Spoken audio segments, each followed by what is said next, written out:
इज़्ज़त मआब राम नाइक एक फ़र्द का नाम नहीं है, एक इनफरादियत का नाम है, एक शख्स का नाम नहीं, शख्सियत का नाम है, इंसान का नहीं, इंसानियत का नाम है। और इसके दो पहलू हो गए कि वो उत्तर प्रदेश के गवर्नर ही नहीं हैं, वो महाराष्ट्र के सिर्फ एक शहरी नहीं हैं, बल्कि वो पूरे हिंदुस्तान का एक मुकम्मल चेहरा हैं। और पूरे हिंदुस्तान के, अखंड भारत के मुकम्मल चेहरे को समझने के लिए कोई एक ज़बान नाकाफ़ी होगी, बल्कि उसको हिंदुस्तान के मुख्तलिफ़ ज़बानों के हवाले से, मुख्तलिफ़ एंगल से, मुख्तलिफ़ ज़ावियों से, मुख्तलिफ़ जहतों से उनको समझना होगा। इसलिए उनकी वो किताब जो उनकी यादें हैं, चरैवेती मराठी ज़बान में है, उसको उर्दू, हिंदी, अंग्रेज़ी और गुजराती 4 ज़बानों में किया गया है। मुझ जैसे तालिब इल्म को ये शरफ़ हासिल है कि मैं अब्बास रज़ा नैयर शोबे उर्दू के एक तालिब इल्म की हैसियत से मैंने उनकी किताब को उर्दू में तर्जुमा किया। अच्छा, ज़ाहिर सी बात है वो बराह रास्त तर्जुमा जो है उसमें ट्रांसलिट्रेशन का भी एक लुत्फ़ है, ट्रांसलेशन का भी लुत्फ़ है और ट्रांसक्रिएशन का भी एक लुत्फ़ है। यानी उसमें बाज़ अल्फ़ाज़ ऐसे हैं जिनके लिए मुझको कई दिन तक मेहनत करना पड़ी। बाज़ अल्फ़ाज़ वो हैं जो मिनवान मुझे उतार देने में ही मुझे लुत्फ़ आया। बाज़ अल्फ़ाज़ वो हैं कि उसके लिए मुझे उर्दू ज़बान का सहारा लेना पड़ा। गोया मैंने एक अवधी इंसान के होने के नाते लखनऊ में मेरी ज़िंदगी गुजर रही है और महाराष्ट्र का एक आदमी यानी औंध से अवध तक का जो रिश्ता है उसको जिया है उस तर्जुमे के तहत। और चूँकि तर्जुमा जो है वो मुताले की तकमील का नाम है, इसलिए उस किताब को समझने का थोड़ा बहुत शरफ़ मुझे हासिल हुआ है। इज़्ज़त माब जनाब गवर्नर साहब की उर्दू दोस्ती है कि उन्होंने न सिर्फ ये कि अपनी किताब का उर्दू में तर्जुमा कराया, बल्कि राजभवन में भी उर्दू सीखने सिखाने का इंतज़ाम उन्होंने किया।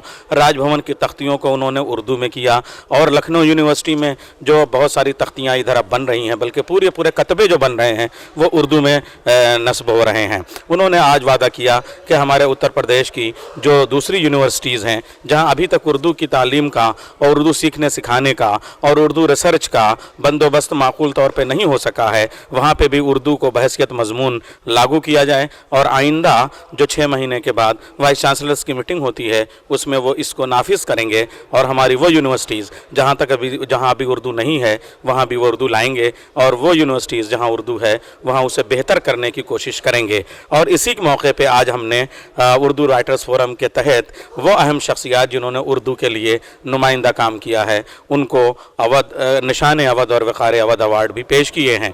उनमें बुज़ुर्ग तरीन हस्तियों में मोहतरम जनाब प्रोफेसर फजल इमाम, मोहतरमा प्रोफेसर साबरा हबीब जैसी शख्सियात हैं। वहीं नई नस्ल में जो हमारे नाम हैं जिनको भी बहुत सारे काम करने हैं उनको निशान अवध एजाज़ पेश किया गया है। उसमें पहला नाम जनाब मोहतरम अबू ज़र कंतूरी साहब का है। उर्दू को सोशल मीडिया से जोड़ने के लिए अगर आप आज यूट्यूब पे सारी क्लिप्स उर्दू की देखें तो उसमें हज़ारों क्लिप्स अबू ज़र कंतूरी साहब की पेश की हुई मिलेंगी। तो जो उर्दू की नई दुनियाओं में पहुँचने का जो बंदोबस्त इन्होंने किया है उसके एतराफ़ में उनकी खिदमत में निशान अवध एजाज़ पेश किया गया। मेडिकल दुनिया में डॉक्टर हसन अब्बास साहब ने न्यू अपोलो हॉस्पिटल खोला, बहुत सारे मरीज़ों की वो का इलाज करते रहते हैं और उसमें बग़ैर किसी फ़ीस के भी वो इलाज करते हैं। तो उनके इस फील्ड में उनको निशान अवध एजाज़ पेश किया गया।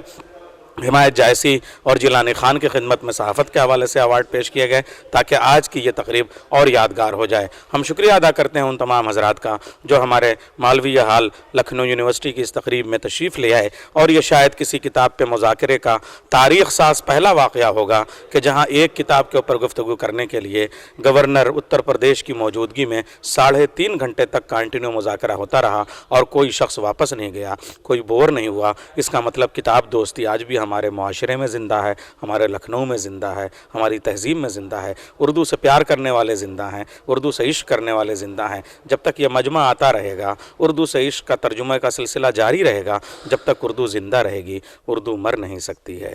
जिस्म तो जिस्म है और ख़ाक में मिल जाएगा, जिस्म तो ख़ाक है और ख़ाक में मिल जाएगा। हम बहरहाल किताबों में मिलेंगे तुमको, ये किताबें ज़िंदा रहेंगी। किताबों की वजह से किताब लिखने वाले ज़िंदा रहेंगे और किताब लिखने ही वाले नहीं, बल्कि मुझे ये शरफ़ हासिल है कि किताब तर्जुमा करने वाले भी शायद ज़िंदा रह सकें। शुक्रिया।